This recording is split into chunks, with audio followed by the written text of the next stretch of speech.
ছুটির দিনেও চলছে রাজশাহী বিশ্ববিদ্যালয় কেন্দ্রীয় ছাত্র সংসদ রাকসু নির্বাচনের প্রচারণা। নানা প্রতিশ্রুতি নিয়ে শিক্ষার্থীদের কাছে যাচ্ছেন প্রার্থীরা। প্রচারণার আরও তথ্য জানাতে এবারে সরাসরি যুক্ত হচ্ছেন আমাদের সহকর্মী মীর কাদের। মীর, বন্ধের দিনে রাকসু নির্বাচনের প্রচারণা কেমন চলছে, সেই সাথে জানাবেন প্রার্থীরা কি বলছে।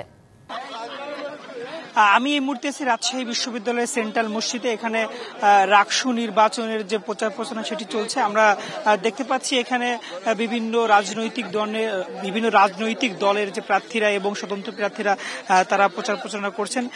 তারা তাদের যে যোগ্যতা, তাদের যে ইশতেহার, তারা সেগুলো বলছেন। আমরা একটু কথা বলবো একজন প্রার্থীর সাথে। আসলে আপনি একটু বলবেন যে আপনার কোন পদ এবং কোন প্যানেল? আচ্ছা, আমি KSK হৃদয়, আমার পদ হচ্ছে সংস্কৃতি বিষয়ক সম্পাদক। আমার কোনো প্যানেল নাই, আমি স্বতন্ত্র পদপ্রার্থী। আর কি ইশতেহার দিচ্ছেন, কি বলছেন ভোটারদের? আমার ইশতেহার হচ্ছে, আমি আসলে দীর্ঘদিন ধরে সাংস্কৃতিক অঙ্গনে কাজ করছি বিশ্ববিদ্যালয়ের।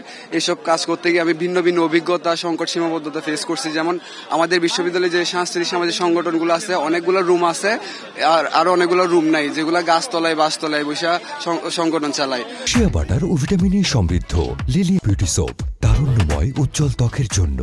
রিমার্ক।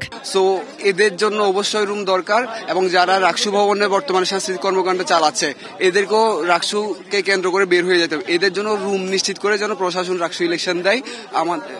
ধন্যবাদ আপনাকে। আচ্ছা, আমরা আরেকজন প্রার্থীর সাথে কথা বলবো। আপনি আসলে কোন পদে দাঁড়িয়েছেন এবং আপনার ইশতেহার কি একটু বলুন? আমি হচ্ছে পরিবেশ এবং সমাজ কল্যাণ সহ সম্পাদকে দাঁড়িয়েছি। আসলে আমার ইশতেহার না তো, এটা আমার আসলে ব্যক্তিগত জায়গা থেকে যদি রাকসু নাও হতো আমি করতাম। সেটা হচ্ছে যে আমাদের রাজশাহী ইউনিভার্সিটিতে যেটা আসলে পার্ট টাইম জবের খুবই অভাব, তো ডিপার্টমেন্ট ওরিয়েন্টেড জব যেটা ইউনিভার্সিটি ফ্যাসিলিটেট করবে, এরকম কিছু স্কোপ আমরা খুঁজছি।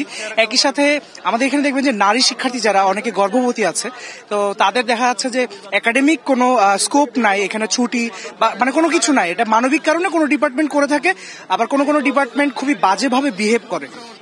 তো এই যে একাডেমিক স্কোপ, যেটা পার্ট টাইম জবের কথা বলছি, আর আমাদের নারী শিক্ষার্থীদের কথা বলছি, তো সমাজ কল্যাণ এবং পরিবেশের জায়গা থেকে আমি আসলে যেটা দেখছি যে প্রত্যেকটা প্রার্থী গাছ লাগানোর কথা বলছে, আমিও তার পক্ষে বলছি, কিন্তু আসলে গাছ লাগানোর পরে এটা যে আসলে পরিচর্যার বিষয় আছে, সেটার কথা আমি বলছি। ধন্যবাদ আপনাকে। তো তানি, আসলে প্রার্থীরা যেটি বলছেন যে তারা আসলে তাদের যে ইশতেহার, তাদের যে যোগ্যতা, তারা সেটি ভোটারদের বলছেন এবং ভোটাররা তাদের কথা শুনছেন, এবং ভোটাররা যেটি বলছেন যে তারা হয়তো বা যোগ্যতা অনুযায়ী প্রার্থীদেরকে ভোট দিবেন। তো রাজশাহী বিশ্ববিদ্যালয় থেকে রাকসু নিয়ে এই ছিল সর্বশেষ। মীর, আপনাকে ধন্যবাদ যুক্ত থাকার জন্য।